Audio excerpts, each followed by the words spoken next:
Okay, so that little song will keep in your head now. You'll be hearing it.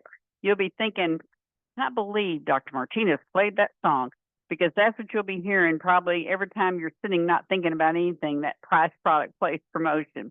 Anyway, it's a good little ditty to help you remember the 4 P's of marketing.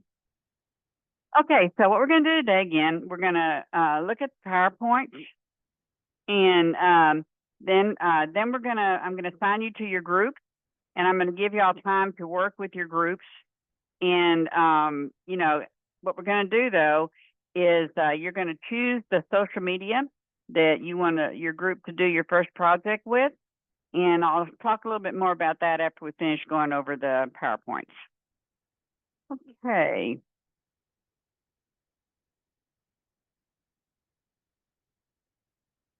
I understand, Elizabeth, technology can be very irritating at times. Okay, I'm answering a chat. All right. Let me find share again. Where'd you go? Okay.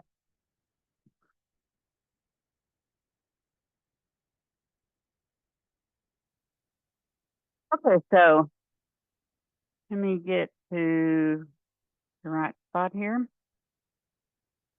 Mm-hmm. All right, so this is really just defining marketing as it is in today's world, and it's changed a lot over the years. For instance, about over 40 years ago, hospitals did not advertise at all, ever. And but 30 years ago, Evanston Hospital, I believe it's in Chicago, was the first hospital to create a marketing position. And of course, other people seemed to follow after that because it became necessary. The reason that hospitals didn't advertise over 40 years ago, probably more like 50 years ago now, is because the American Medical Association felt like it was degrading to advertise.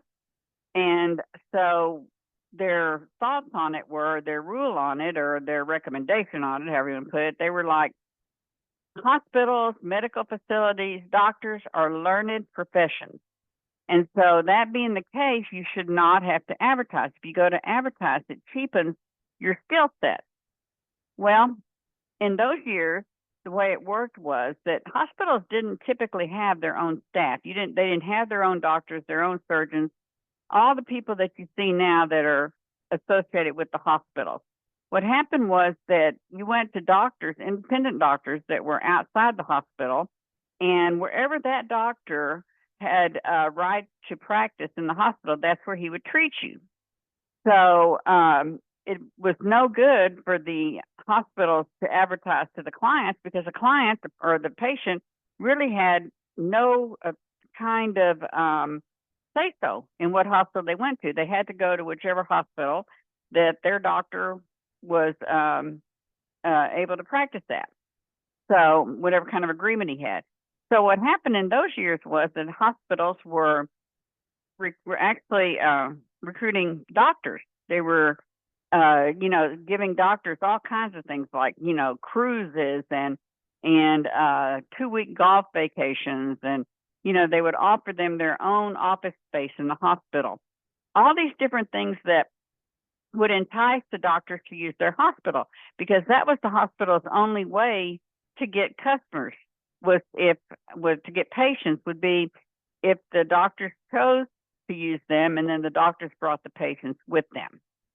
Well, along about the 70s and early 80s, the insurance companies stepped back and took a look, and they said, patients should really have more control over where they get treated.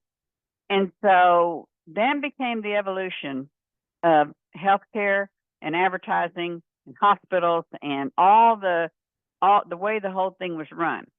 So there was a rule made that no longer could hospitals give any kind of special treatment to doctors. They couldn't give them like trips around the world or whatever it happened to be. And also along with that, then pharmaceutical companies and all these different people that used to give doctors all kinds of benefits to use their prescriptions, Well, the rule came out, or to use their medicine or whatever they sell, the rule came out that they could no longer give the doctors or the hospitals anything that was not immediately used, like prescription pads with their names on it or pens with their names on it. But they could no longer bribe them into using their drugs or using their facility or whatever it happened to be. So all this started evolving. But when this happened, then people were able to choose their own hospitals, where at one time, let's say that you live 30 miles south of your doctor, and the doctor that the hospital he chose to practice with was 40 miles north of him. So that means you might have been driving 70 miles, or your people that took you to the hospital or wherever you got your tests and treatments and everything might have been 70 miles from you. So when all this changed and you began to choose your own place to go, then the insurance company would, for many years, reimburse you directly. And, and you could make your choice based on that. Then, they began to also, reimburse facilities. But the choice was up to you. Well, when that happened, all the hospitals decided, wow, we need to start advertising to the patients and let them know what we offer. So that's how it sort of started evolving, was when the onus was taken off of the doctors being able to do it and choose all that, all of those things regarding your facility and where you went, and came back to you as the client. So along with that came hospitals hiring their own staff, their own doctors, their own, PAs, their own, whatever it happened to be, because they were no longer dependent on the private practice doctors coming to use their hospital. And in today's world, not that many, even in private practice, as far as I know, even go to the hospitals now, unless they have some sort of agreement with the hospital. So a lot of times they'll send you to the hospital to a particular surgeon or to a particular whatever, So things have changed a lot over the years. And because of all that, marketing has now become really important in healthcare. Same thing went for lawyers. That was also considered a learned degree, a learned occupation. So it was considered in very poor taste and for them to advertise. I come from the old school, and I can tell you the first time I saw a big billboard that had an attorney's face on it and advertising, we can get you out of your speeding ticket or whatever it happens to be, I couldn't believe it. I thought, my goodness, why would they have to advertise? Because just like doctors, you think word of mouth, would get you the clients that you need. But when they lifted all those rules that went against advertising from learned professions, then, all these ads, billboards and flyers and things started to show up. Okay, so with marketing, the American Marketing Association has a definition, and they say that the process of planning and executing the conception, the pricing, the promotion, and distribution of ideas, goods, and services to create exchanges that satisfy the individual and the organizational objectives. That is their definition of marketing. Basically, what that boils down to is price, product, place, promotion. You cannot sell something for more than what somebody's willing to pay for it. If you provide a service or a product, it is up to you to be sure that it meets what the standards of what you're advertising. So there's really, that's really a fancy way of saying we got to get the information out there. We got to hit that target group, and we got to see what the target group wants and needs and is willing to buy. Okay, so some of the prerequisites for a good marketing campaign are unsatisfied needs. If any of you watch Shark Tank, I love Shark Tank. I watch the same one over and over. Sometimes I sit and just laugh hysterically, at some of the stuff that's on there. But when you have someone on there, and maybe it's just a widget of some sort that doesn't really appear to do much of anything, and so the sharks, usually Lori Greiner, will ask, well, what need does it satisfy? And if you ever watch it, you'll hear one of them saying, I don't understand what need this satisfies. And a lot of times those people won't get a deal because if it doesn't satisfy any particular need, if it's just a widget that does something that, you know, is okay, it's kind of neat or whatever it happens to be, but it doesn't really satisfy a need, it's probably not a huge marketplace for it. Then you have to have a desire to meet those needs. So you found out that there's a need that needs to be met. Let's say that you're working in a hospital and you want to open up a new orthopedic clinic within your hospital.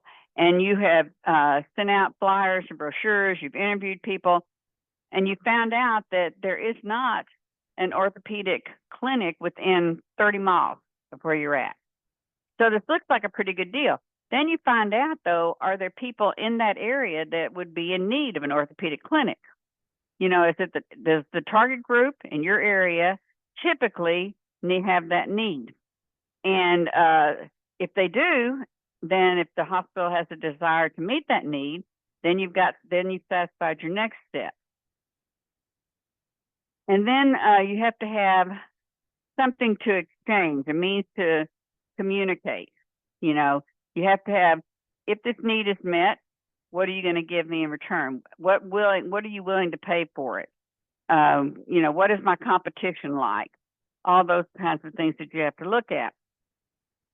And there's different ways to look at whether or not it's a necessary need, or if it's just, let's say that there's a doctor in the hospital that he's really well known for orthopedics. And he is demanding that you open up an orthopedic clinic. But you do all this research and you find out, you know, just 40 miles down the road, there's an orthopedic clinic's been around for 35 years. They work on, you know, all the athletes in the area. They're very well known. They're very well respected. Would we really have enough business to merit spending all that money to open this clinic? So you have to look, before you launch into any kind of marketing or advertising, you have to be sure it's something that you have the money for, that your company has the money for, something that they want to do, and something that would be profitable. Okay. There's another part of the chapter that talks about who does the marketing. And traditionally, commercial businesses they've hired people, agencies that did the marketing for them until probably the late 1960s, but really longer than that, you know. But for the most part, if any of you ever used to watch the TV show Bewitched, it still comes on TV. Her husband, Darren, was a marketing person, and he worked for a marketing agency, and they always were doing all these ads for these companies. Because in those years, it wasn't easy to do your own marketing. And the marketing agencies, they knew who to talk to, they knew how to do the ads, they had art people on staff, and it was real artists, you know, real graphic artists, not people that use computers and, you know, that can churn something out with software. You really had to know how to draw. You had to know, you know, where to place these ads. You had, you know, paper and pencil surveys, those kind of things. So there were agencies that did that. Now, there's still those agencies out there, but not nearly as used as much as they used to be. Because I can guarantee you that all of you, most of you, let's put it that way, when you go into your first job or into your internship, a lot of times they're going to say, what do you know about social media? Because there's this thought in everyone's head, including mine, that people in your age bracket know a whole lot more about social media than maybe somebody in their 40s or 50s or 60s. And so they might say to you, okay, this is your project. You're going to update our social media apps, YouTube. Typically, hospitals have a lot of Facebook stuff. They have YouTube. They have a lot of Twitter. So you might end up being the one that gets those ads rolling, you know, and posts. And the more you post, the more you're on people's minds. So who does marketing? Everybody does marketing in today's world. But it just depends on to what level. Okay. We already just saw the video on price, product, place, and promotion. So certainly you know what that is now. And it is the 4 P's of marketing, and that is a acceptable term for any marketing adventure that you wander into. And when you define those, you've got the product. Now, you know, a lot of times when we think about products, we think a product is like a tangible object. It's a syringe, or it's you know, a meal from, you know, a good Chinese restaurant. Boy, I had a good one yesterday. It's you know, or it's something tangible. It's a brand new Ford truck. You know, it's a product. But products are other things too. Products are anything that you provide. Product is a service. For hospitals, for medical facilities, most of the time you're providing a service, and that's your product. It can also be ideas. You know, you might be an idea generator, and that's your product. So whatever it is that your company is providing, that's product. It does not have to be something tangible, like a vehicle or a meal or, you know, prescriptions or whatever it happens to be. Now, the price is whatever the customer is willing to pay. A lot of times, particularly startup businesses, they have a tunnel vision attitude. They think that their product is so wonderful that they can't imagine why someone wouldn't pay, you know, $100 for it, even if a competitor is charging $10 for it. So you have to look at it, and you have to say, you have to scan the market. What out there is like it? What is the general acceptable price range? What can I sell it for and still make a profit? You know, a lot of times people think, oh, well, I broke even, so I didn't lose any money. Well, no, you didn't lose any money, but you also didn't make any money. Every company has to make a profit. Even if you're a nonprofit organization, you have to make a profit, because that is what pays your salary. It's what pays to have the buildings clean. It's what buys the building. It buys equipment. That leftover money, the profit you make, and the profit is what comes from what it costs you to provide it and what you got paid for it. So, you know, don't think that just because it's a nonprofit, they're not making money. Profit versus nonprofit is a designation by the IRS. And the difference between the two is that what happens to the extra money, to the money you have left over. If you're a for-profit, then that money is going to be distributed to all the stakeholders, or to the person who owns it, or, you know, that money is going to be given out to the stockholders. If you're a nonprofit, then the money that is left over goes right back into the company. It can go into buying new equipment, having a new building, you know, raising salaries, or whatever it happens to be. But the nonprofit distribution at the end goes right back in the company. The for-profit gets distributed out to the stockholders and owners and, you know, everyone else, not right back into the company. So don't let anyone tell you that you don't have to make a profit. If you don't make a profit, you would just be running a business for nothing, and you'd have nothing to live off of. You wouldn't be able to have a salary. So not all it is, the only thing that nonprofit means is what happens to that money that's left over. Okay, the place is how it's distributed. In today's world, healthcare is distributed a variety of places. Used to, you had to, well, let's go back 100 years. Doctors came to you in horses and buggies, you know, and even in the 60s, they made house calls. Doctors would go to people's houses in the mornings, and in the afternoons, they'd see patients in their offices. So even back then, the distribution was, you know, not just in their office. Then for a while, doctors didn't make house calls. You know, you had to go to them, or you had to call an ambulance. You know, you didn't have that option. Then along came COVID, which really ramped up, you know, people not going to the office. And so they were innovated. They had ZocDoc and all kinds of a variety of other ways you could get help by even some of the main hospitals and stuff had, like a section that you could use the one of the software packages to see a doctor, because people were not wanting to go in and get exposed to something they didn't already have. So that opened the doors wide open for that type of healthcare where you do it online. Also, it opened the doors. I saw even just recently that there was a van, a medical doctor in a van, and he was making house visits for $99. He'd come to your house, and then whatever the charge of the visit was. And then I've seen where they just set up temporary vehicles on parking lots, like some sort of super van where you can go in and be seen at the doctor there and not have to go all the way into an office.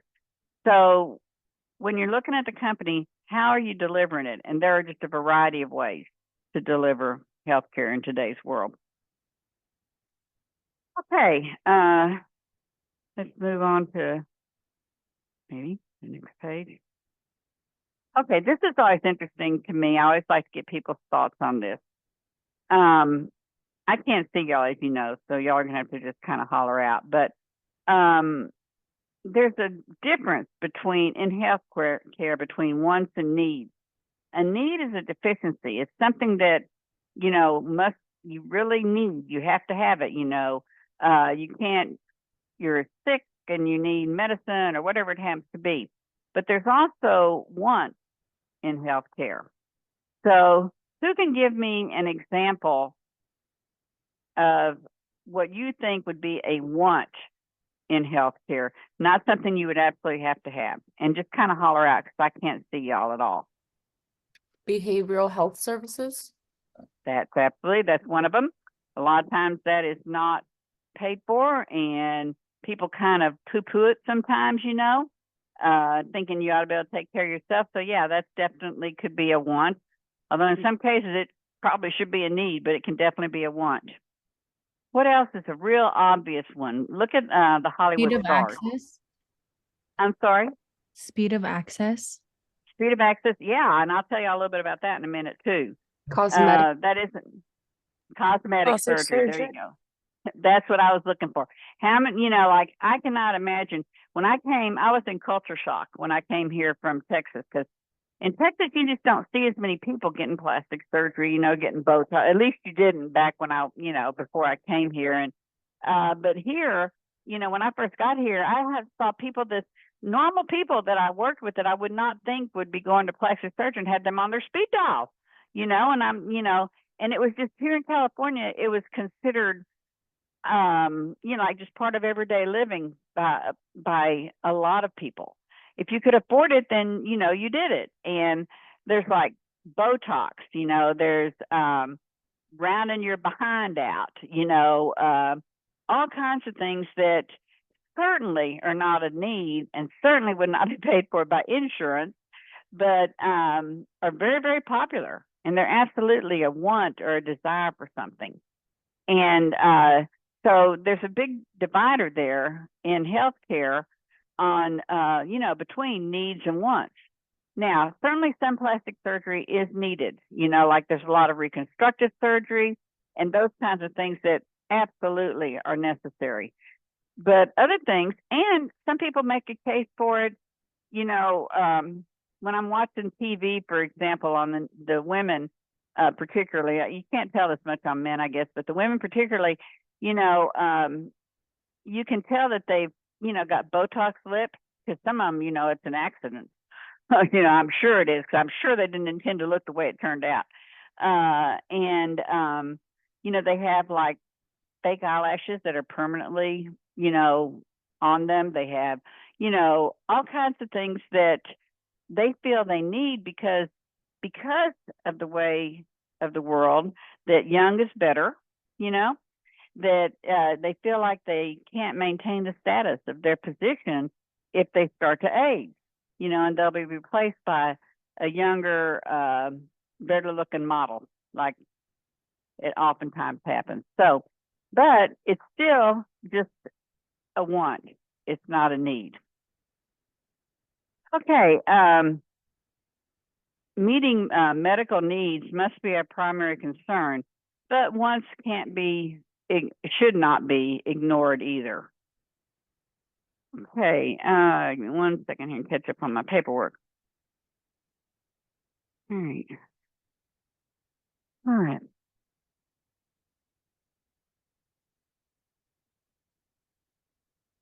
So, who's your customer? You're going to hear me saying this over and over all semester long, is your target audience. Who is your customer? That's your target group.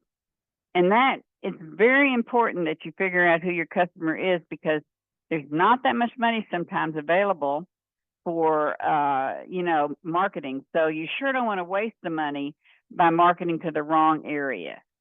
I can give you a really extreme example of that. Let's say that you're a new birthing center, and you're trying to zero in on your target group. And so you're looking for where you can get the most bang for your buck. Where can you advertise? Well, I can tell you pretty well that you ought to not be going and advertising at an assisted living facility. Now, although there may be people there that would use it, because of various circumstances, the majority will not be using your facility. So, you got to look around and say, okay, who would be most likely? It's probably most likely going to be your 20s and 30s, because a lot of people that get past 30 and are having babies, they want to have shots. They want to be, numbed. They don't, they're not, many of them are not into the pain that goes along with having a baby naturally. So you can kind of, where are you going to go look for this type of clientele? So you have to do some research on that. But that's just kind of a broad idea on who is your customer. And depending on the service that you're providing, that will kind of dictate who your customer is. Okay. Have any questions or any comments so far? We're good? I do not know why I cannot see anything on this screen today. I must have it on full screen or something. Okay, this is just a chart from the book, and it just, when you get ready, when we do our final project that has to do with a business, this will be kind of like your gold standard here, because you have to have all this in order to create a successful business. You need to have a mission, and you need to have goals. If you don't have any goals to reach, how are you going to have any strategy to get there? How are you going to know when you've made it, when you're successful? How are you going to know what you need to do? So you definitely need mission and goals. And sometimes they're not exactly the same. And sometimes they even might contradict. And that's not a good thing. An example of that is on Shark Tank. I saw one the other day, and these people wanted to help this tribe in Africa, I guess. I'm not sure, somewhere. And they were trying to figure out a way to make money and give back to that community. And their mission was a good one. They were trying to get them water or something. They're trying to make it better for them. And but the goals that they had were more like making money, for them to make money, and they didn't really dive, and it didn't make for a successful business. And the sharks kind of didn't give them a deal for sure. But you have to, your mission, your goals, your vision statement, all those things need to jive. They need to all work together. And then once you have all that, then you have to have formulate a strategy. How are you going to get where you're going with the company? What are the steps you're going to take? What strategies are you going to use? And then you need a plan on how you're going to implement it. And then you're going to have to market it, because you can have the best company in the world, and if nobody knows about you, you won't last for long. And you can see that all the time. When I'm driving down PCH, I'm always looking for new places to eat, because I love to try different kinds of food. And so I'm looking and I'm driving down and I'm thinking, oh, that's a new restaurant. It's like, and I'm thinking, I wonder what kind of food that is. And but then I go on, I think, well, I'll stop by there sometime and look at the menu. And then maybe 3 weeks later I go by there again, it's gone. Well, the problem is that people have enough money to get in there and get the doors open, but no money for marketing, no money for advertising. And clearly, people that are just driving down the road like me, I might see it at 11 o'clock in the morning or something. Oh, I'll stop by there sometime. Well, you get a bunch of people that just says, I'll stop by there sometime, and nobody does, and then they can't stay in business. So you have to be able to let people know that you're there. So marketing really comes in there. I was in a Chinese restaurant. I guess it was, I don't know, a couple of days ago. I went to Big Five Market and there was a walk and roll. I think it was something like that next door to Big Five. And I walked in there and how the food was really good. And I said, how long have y'all been here? I've never noticed you. Oh, he said only 36 years. So I'm like, wow, I pass by this place all the time, but I never had noticed it before, and I clearly hadn't seen it advertised anywhere. So they survive because their food is delicious, and I guess by word of mouth. But I can't imagine if people found out about it that, they wouldn't be busting at the seams. Okay. Now, marketing has gone, I guess products and selling and everything in general has gone through these 4 eras. The production era was actually 1800s, early 1900s. It's when people were their main goal was to produce a quality product. There were no highways, no super highways. If you wanted to sell something other than just 10 miles away, it'd have to go by horse and buggy. And a lot of times by the time it got there, it'd be, spoiled or rotten or whatever. So your production era was when, let's say that you owned a cornmeal, place. And so you would buy corn from the local farmers and you would turn it into cornmeal. And then the people who would buy it would be just the people in the area within, 5 to 10 miles. And so, because that's the only way you could get it to them, it'd still be fresh. There weren't refrigerators. There weren't, high-speed air-conditioned trucks. There were just horses and buggies in the local area. So the production era was people were very proud of their product, and what they produced was quality. And that went on for a long time. So you knew what you were buying, you knew the people that made it, you knew it was going to be a high quality, wasn't going to have bugs or anything in it. And so, that was how the businesses were run. Well, then about the 1920s, there started to be salespeople, traveling salesmen. And what started that was better highways, vehicles, electric vehicles. Can you imagine something that actually, doesn't have to be pulled by a horse or oxen or whatever it happens to be? But things were still pretty expensive then, as far as not everybody could afford a vehicle, a motor vehicle. And certainly there weren't that many of the there weren't any big trucks, but even trucks as opposed to cars, they had to have engines big enough to have trucks in them that you could load products in. And then along came Henry Ford and his assembly line. If y'all will find out, if you've had me before, you know it. And as you find out through the semester, I dearly love Ford pickups. I just love them. And, I would collect them if I had a place to keep them and money to buy them. And so I think it's really neat that Henry Ford, with his assembly line, just changed the way of the world.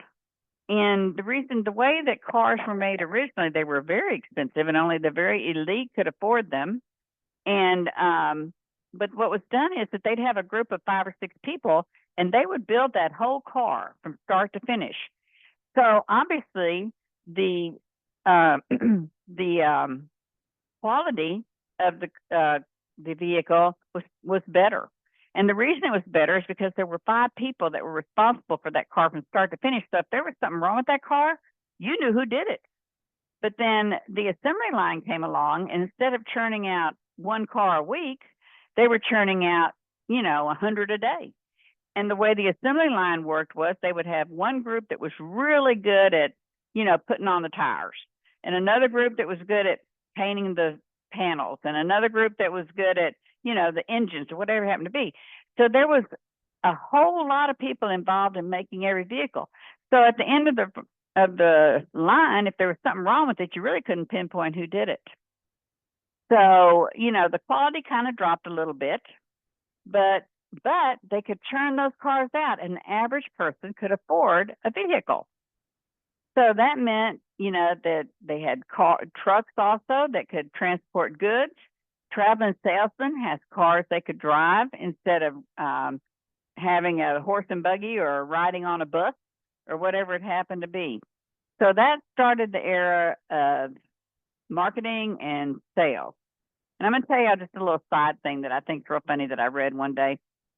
Model Ts and Model As only came in black, period. You had no choice. So Henry Ford was famous for saying, we'll make the car in any color you like, as long as it's black. So it was many years before you start having choices on, well, I'd like to have a green car or whatever it happened to be. Because the assembly line and how they churned them out, every single one was black, which would have been okay with me. Everything I own is black anyway. So, but anyway, that's kind of just a little background on the sales. And so all of this leads up to when in the 70s, when the shift went to cost reimbursement to patients so they could start choosing their own places to go as opposed to just having to go where their physician went. Okay, marketing culture. That's when everyone's involved. If you know your customer, you have to know who your customer is, your target market, then you can create value for them.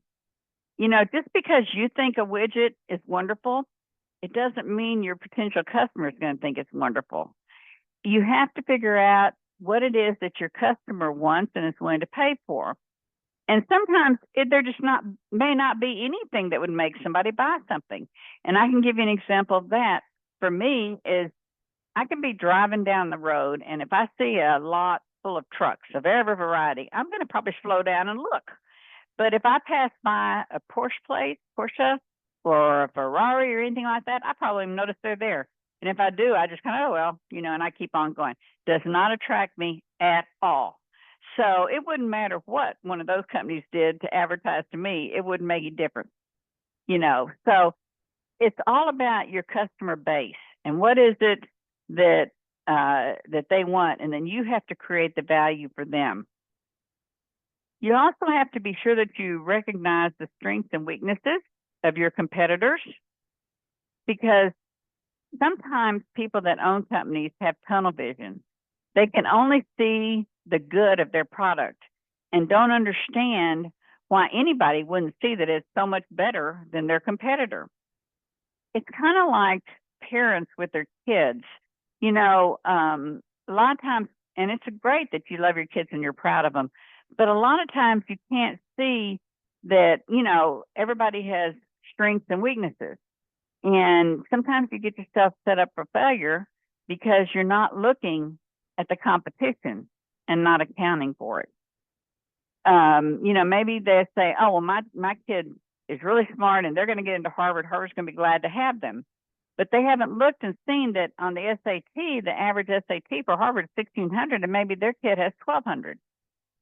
Because you think of all the other good things about that child and why they should go to Harvard, why they deserve to go to Harvard. Well, the same thing comes to the product.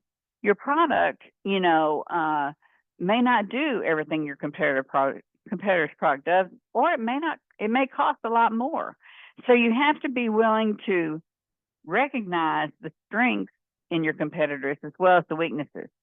And once you know the weaknesses of your competitors, you can improve your product to where it overcomes their weakness and makes you a more desirable product. And then you have to know about how much company resources you can deploy. You know, how much money have you been given to do this? On Shark Tank, they call it customer acquisition. You know, so how much money do you have available to you to put on this marketing adventure? And then, you know, you need to continually search for improvement, because what happens is sometimes people have this great product and it hits the market and it sells like crazy. They can't keep it in stock. So they think, boy, I've got the real thing here. And then they kind of sit back and just watch the money roll in. But I can guarantee you that anytime you have a good product, someone's going to try to knock it off, and they're going to do it for less money. And so if you sit back and don't continually improve on it and don't continually get customer feedback and watch the competition, then you're going to end up getting left behind. So you need to be constantly evolving. What about patents, Professor? Okay, with patents, you know, it's a funny thing about patents. They're wonderful, and yes, you can take people to court and you can fight them on it, and it might take you years, and then you can force them, you know, to stop doing it. But by that time, oftentimes someone else has done the same thing, and you got to go after them too. And so absolutely you should have a patent, and absolutely it does protect you, but a lot of damage can be done between the time you discover them and sue them and make them stop as to when, you know, it could hurt your business a lot. Does that answer your question? Yeah, pretty much. It's pay attention to where your resources are going to. Absolutely. You nailed it. Absolutely. You must at all times keep an eye out, because the competition, and a lot of times they'll get out there and they'll do it so fast that before you know it, you know, you're looking at, you know, Home Depot, and there's a product sitting right beside yours that's identical, and you have a patent, you know, and maybe there's one little thing that's different on it, but they get away with it for a while till you catch them and sue them. Same thing with name infringement. You know, it's amazing how, you know, people will take a name and change one letter, and they know good and well that people are going to think it's you, you know, and they change that one letter and they get away with it for a while. If you can prove it was intentional, but there again, you're having to prove it was intentional for them to do that. And so you will probably eventually win, but in the meantime, they're snatching away all your sales and costing you a lot of money in court fees. Okay. Ultimately, when you have a marketing advertisement or marketing adventure, then you need to be sure that whatever product or service it is that you are promoting, that you'll make enough money to cover the expenses and still make a profit. If you only make enough money to cover the expenses, then you really haven't done anything, because you haven't made a profit. And so you cannot sustain that. You know, you have to make a profit. So it's sometimes it's so expensive to make a product, and you just can't sell it for enough to where you would make money. Now, and they always tell you, well, we'll get it made out overseas, and, you know, as long as we buy 1,000 instead of 100, it'll bring the price down, you know, and all these different caveats. But the bottom line is that you have to be able to make a profit, to make it cheap enough and sell it for enough to make a profit, or, you know, you just won't make it. Okay.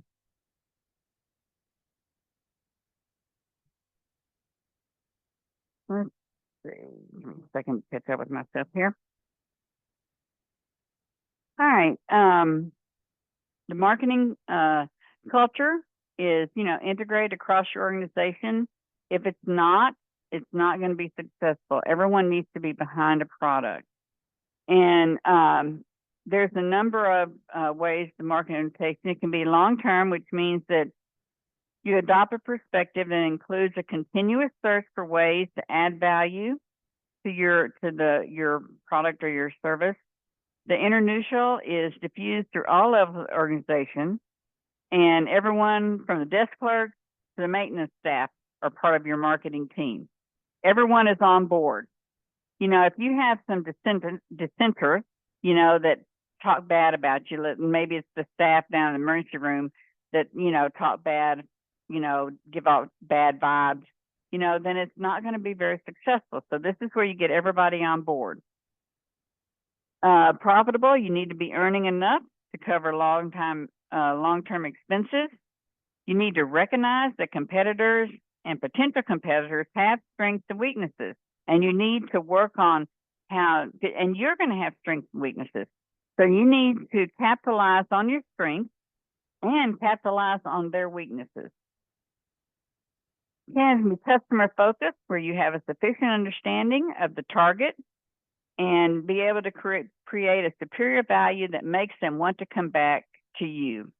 And, you know, there's a lot of things that makes people be long-term clients or long-term customers. And it's different for different people. You know, some things like, I have a beauty operator that I've been going to since, and I'd fly to Dallas. I just get my hair done whenever I'm in Dallas. And I've been going to her since 1985. And because, you know, she provides, to me, it's value. I'm very loyal to people that they're always there for you. You know, even if I'm running late or I'm, you know, can't get in during the week, she'll see me, you know, on Sunday night or whatever it happens to be. So what is it that you can do that can generate this loyalty and keep your customer base? All right. I used to always fly only JetBlue. My motto was, if JetBlue don't go there, I don't go there. And I would fly all the way out of my way to get places. Like I'd be going to Tampa, Florida, and I'd go through New York so I could fly JetBlue. But then when JetBlue pulled out of Long Beach, I finally had to give up that ship. Okay. I'm going to stop sharing right there because we've made it through almost half. And I want to tell you what we're going to do for the rest of the time today. We're going to do your group, and here's what's going to happen. Here in just a minute, I'm going to upload your group assignments and onto the chat so that y'all can open it and look and see what group you're in. I haven't done this before. I put them in alphabetical order, so it should be pretty easy to find your group number. Like if you're towards the end of the alphabet, you can look down to the bottom of the sheet. You should be able to find it pretty fast. There's 5 groups, and so you're going to see what number you are, and then I'm going to give you just a couple minutes to figure out what number you are.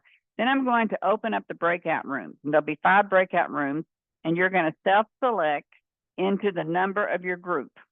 And so you'll be in there with your the group members of your group, and that's going to be the same group you'll have for this project, the social media, and for the second project, the business plan.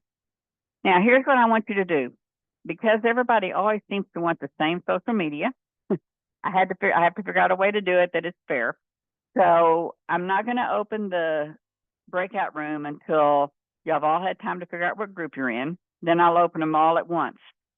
Then when y'all get together as a group, y'all need to quickly decide which of the social medias that you want, and I need you to put down your first choice, your second choice, and your third choice. And it's going to be, and then you're going to email it to me, not text it to me, not chat it to me, email it to me, because then I have solid proof of when it came in. And it's going to be on a first come, first serve. So one member of your group is going to email it to me with your number 1 choice that you want, your number 2 choice, and your number 3 choice. You'll get one of the 3, I'm pretty sure. Like this morning, though, I forgot to tell them to do that, and everybody wanted Instagram. I couldn't believe it. I've never had that happen before. So we had to go back and do that round again. So I want first choice, second choice, third choice. And then once you email that to me, it will be on who got it into me the fastest. And then y'all will be in your groups to start talking to each other and figuring out how you're going to approach it and, you know, kind of get to know each other. You have a group introduction that's due, I think it's due this week. You're going to be responsible for uploading. Each one of you will upload that to the assignment page, but you're also responsible for providing it to your group members to be sure that they have it. I see raised hands. That's Ashley Perez. When you say email out via Outlook or via Canvas? Email it to my Linda Martinez at csulb.edu. Okay. Okay. You probably do it either way, but Canvas may be a little slower. So it's linda.martinez at csulb.edu. So it's better through Outlook? Okay. Yeah, I think it's you might have a little advantage. The other Ashley, your hand was up, Quintana. That was the same question. Oh, okay, all right, super. Okay, so all right, any questions then? Besides, before I put this up here. Okay, so I'm gonna put it into the. Are you putting the groups in the chat, or are you gonna put it on your screen? I'm sorry. No, I'm gonna put it on the chat so everybody has Okay. the same. Yeah, and I'm fixing to do it. Let's see.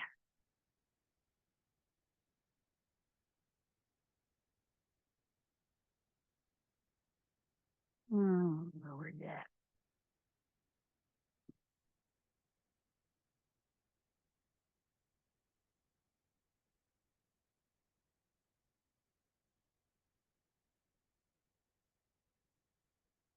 I'm trying to close it. Hang on.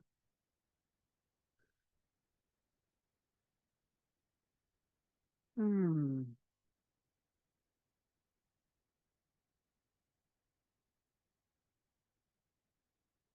we go. This disappears on my screen.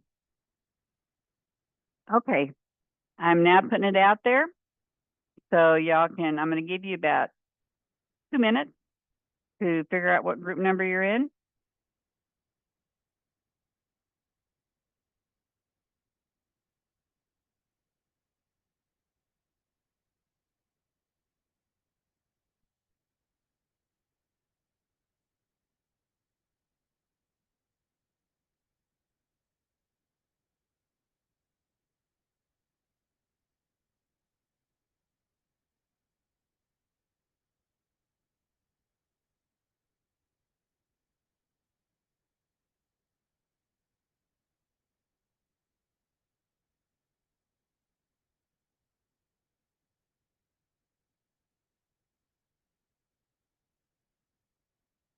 Okay, I gave you just a minute or two more to find your stuff on there. But I'll give you about 30 seconds. Should be able to find it by then. Let me know if anybody's having trouble finding their name.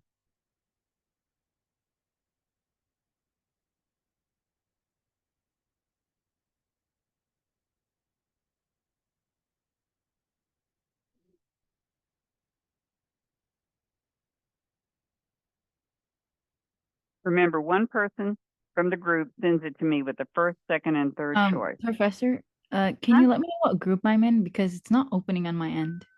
Okay, what's your name? Fanon Al-Suki. Okay, let me see. One.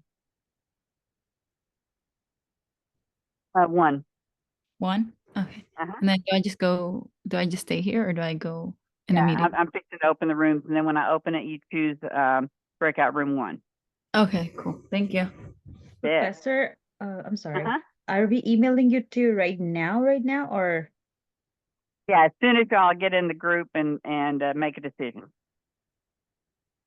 Okay? All right, I'm going to open the breakout rooms, and so as soon as y'all make a decision, then email it to me. Okay, they're all open. So you should be able to self-select into the group. I'm not seeing where I go in the group. Oh, there. See it now? Hmm. Who is this? Oh, there. Okay, no, yeah, I'm still struggling. Okay, which, I'm sorry, who is it? Marine? Mar- Oh, there, I oh, see a oh, join a breakout room. Okay, got it. yeah, Got okay. Could you send, oh, sorry, I see it now. Okay, the only one there's a T here. I'm not sure who that is. Oh, they're gone now. Okay.